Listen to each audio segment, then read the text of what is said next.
वाह, क्या बात है। ज़रूरतमंद की मदद तो सभी करते हैं और सभी ने की भी होगी।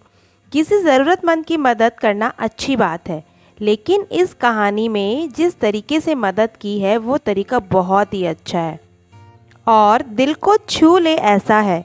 ये कौन सा तरीका है, ये जानने के लिए आपको पढ़नी होगी ये कहानी। चैनल को सब्सक्राइब करो पहले। हाँ जल्दी करो, मुझे पता है कि आप लोग नहीं करते हो, वीडियो देखते हो लेकिन सब्सक्राइब नहीं करते। ये लाल कलर का बटन है, इसे दबाओ, जल्दी दबाओ, जल्दी दबाओ, फिर मैं शुरू करूँ। दबा दो जल्दी, दबा दिया, घंटी भी दबा देना, ठीक है। एक लड़का पैदल किसी रास्ते से जा रहा था। उस लड़के ने देखा कि सामने वाले बिजली के खंभे पर कागज़ की पर्ची चिपकी पड़ी है और उस पर्ची पर कुछ लिखा हुआ है।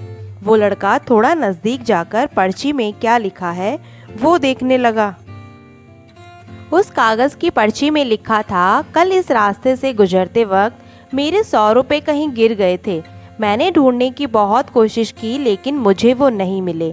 कृपया इस रास्ते पर कहीं भी किसी को भी मेरे 100 रुपये मिले तो इस पते पर पहुंचा देना। पर्ची में उसका एड्रेस भी लिखा हुआ था। लड़के को ये पर्ची पढ़कर उस एड्रेस पे जाने का मन करने लगा।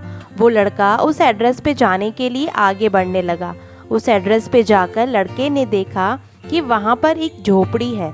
लड़के ने बाहर से आवाज़ लगाई तो उस झोपड़ी में से एक वृद्ध औरत लाठी के सहारे बाहर निकल कर आती है। लड़के को पता चल गया कि वो वृद्ध औरत सिर्फ अकेली ही इस झोपड़ी में रहती है। उस लड़के ने उस औरत से कहा कि माँ जी, आपके 100 रुपये जो गिर गए थे वो मुझे मिले हैं, ये रहे आपके 100 रुपये।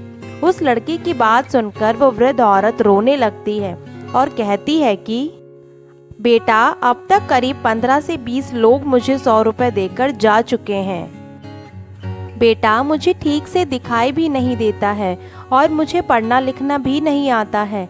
पता नहीं किसने मेरी ऐसी हालत देखकर मेरी मदद करने के लिए ऐसा किया है।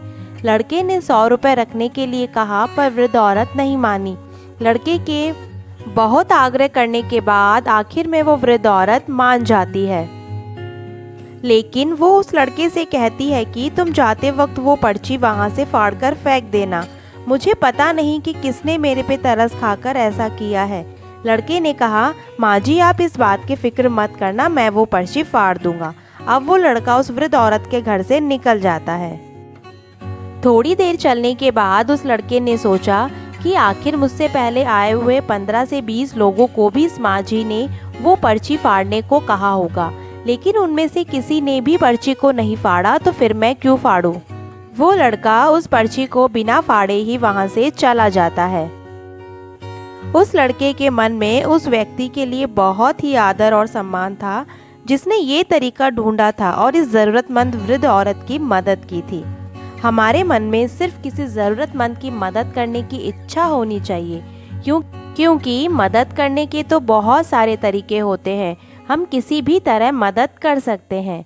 और अगर आपने भी कभी किसी की हेल्प की है तो मुझे कमेंट सेक्शन में यस लिख के ज़रूर भेजें और चैनल को सब्सक्राइब करें और वीडियो को लाइक कर दीजिए। थैंक